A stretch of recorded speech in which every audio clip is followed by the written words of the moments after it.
Na parte de domingo, a fé dos amigos.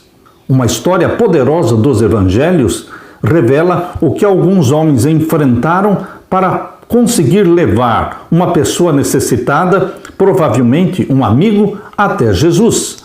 Nesse relato, aprendemos que às vezes ajudar as pessoas requer um trabalho bastante árduo. Abra sua Bíblia e vamos ler Lucas capítulo 5 e o verso 17 em diante. Lucas capítulo 5 e o verso 17 até 26. Leia comigo.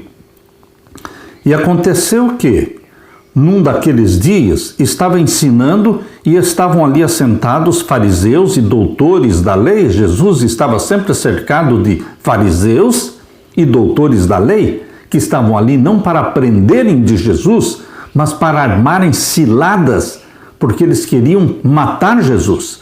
Então estavam ali os doutores da lei, que tinham vindo de todas as aldeias da Galileia, da Judéia e de Jerusalém, e a virtude do Senhor estava com ele para curar. Ou seja, o Espírito Santo apossava-se da mente de Jesus. E o verso 18, e eis que uns homens transportaram numa cama um homem que estava paralítico e procuravam fazê-lo entrar e pô-lo diante dele. Um doente pediu para que os seus amigos o ajudassem, carregando-o numa cama, numa maca, para levá-lo até Jesus. E quando eles chegaram na casa onde Jesus estava, perceberam que estava impossível de chegar, de entrar, porque a casa estava apinhada de gente. E o verso 19 diz, e não achando por onde o pudessem levar, por causa da multidão, eles poderiam ter desistido.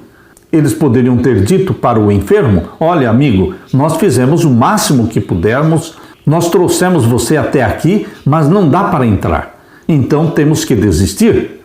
Mas, queridos, estes amigos do enfermo, eles também tinham fé e tinham perseverança. Aqui diz o verso 19, não achando por onde o pudessem levar, por causa da multidão, subiram ao telhado. Fizeram algo que ninguém tinha feito ainda. Vamos subir no telhado e vamos destelhar a casa e vamos descer o nosso amigo enfermo através do telhado. Queridos, isso é perseverança, é determinação. Isto não foi somente a fé do enfermo, do doente, do paralítico. Isso também foi fé daqueles que o estavam carregando. E por entre as telhas o baixaram com a cama, até o meio, diante de Jesus. Imaginem a cena. Jesus falando para um grupo de gente, a casa apinhada, de repente eles ouvem barulho no telhado e começa a descer do telhado uma maca, trazendo um homem paralítico, e foram descendo, até estar na frente de Jesus. E o verso 20 diz, e vendo ele, Jesus, a fé deles, está falando da fé do paralítico e da fé dos amigos que o levaram. Vendo ele a fé deles, disse-lhes, homem, os teus pecados te são perdoados. Jesus Cristo foi ao ponto, os teus pecados te são perdoados. O mais importante é o perdão dos pecados. O mais importante, eu diria, mais importante do que a cura física, é a cura espiritual, é a salvação. Por isso, a primeira coisa que Jesus fez foi salvar aquele homem, perdoar os pecados dele. E o verso 21, e os escribas e os fariseus começaram a razoar, dizendo, quem é este que diz blasfêmias? Quem pode perdoar pecados senão só Deus? Eles estavam aqui declarando que somente Deus poderia perdoar pecados. Mas Jesus perdoava pecados porque Ele é Deus. Há pessoas que perguntam, onde é que Jesus se declara Deus na Bíblia? Ora, João 8,58, Jesus disse antes que Abraão existisse, eu sou.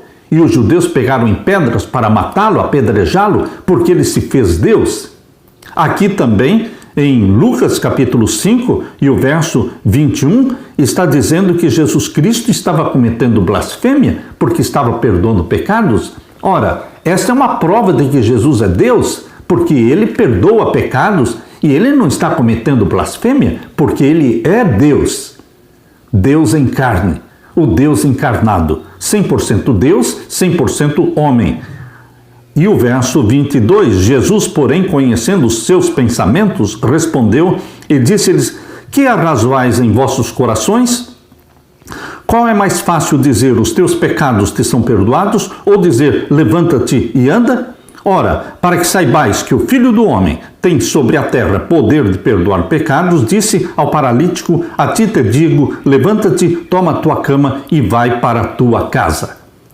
Jesus se proclamou Deus quando disse: para que vocês saibam que o Filho do Homem tem poder para perdoar pecados. Jesus nunca deixou de ser Deus. Ele vestiu a sua divindade com a humanidade e viveu 33 anos entre os homens, sendo Deus em carne, sem usar seus poderes divinos, mas vivendo como um homem deve viver, na dependência de Deus, precisando ser guiado pelo Espírito Santo.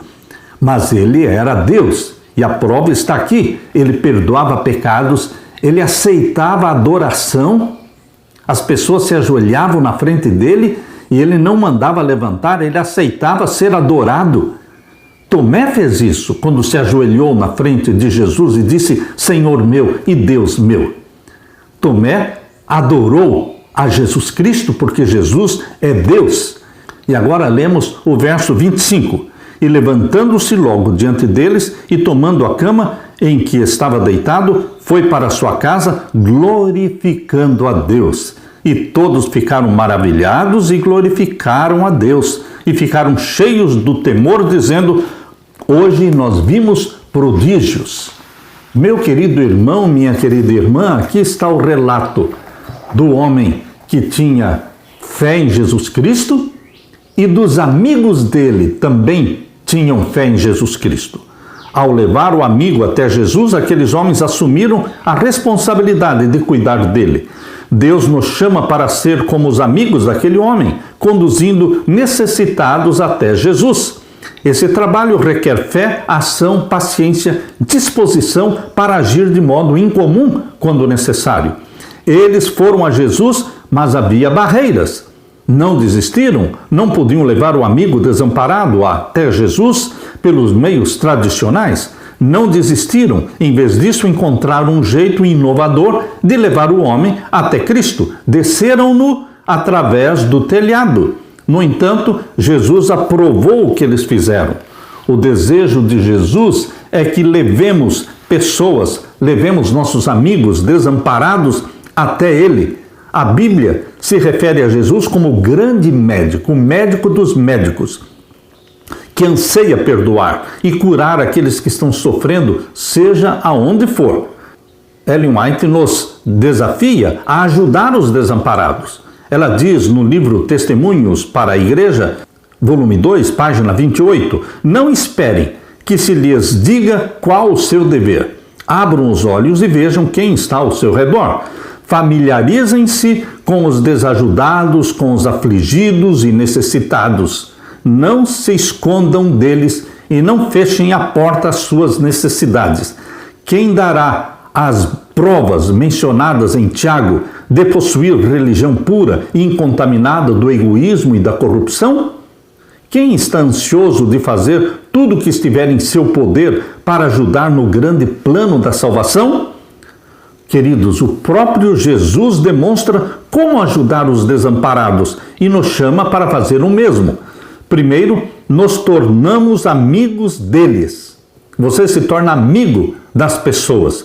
Então aprendemos sobre as suas necessidades, porque ao entrarmos nas casas, nos tornando amigos das pessoas, nós passamos a conhecer as necessidades delas. E finalmente, nós vamos conduzi-las a Jesus, o único que pode ajudá-los. Foi isso que os homens dessa história fizeram. Precisamos fazer o mesmo em qualquer situação. Ajude, meu querido irmão, minha querida irmã, ajude as pessoas a irem até o único que pode salvá-las, Jesus. E Ele é o mesmo ontem, hoje e eternamente. Aleluia!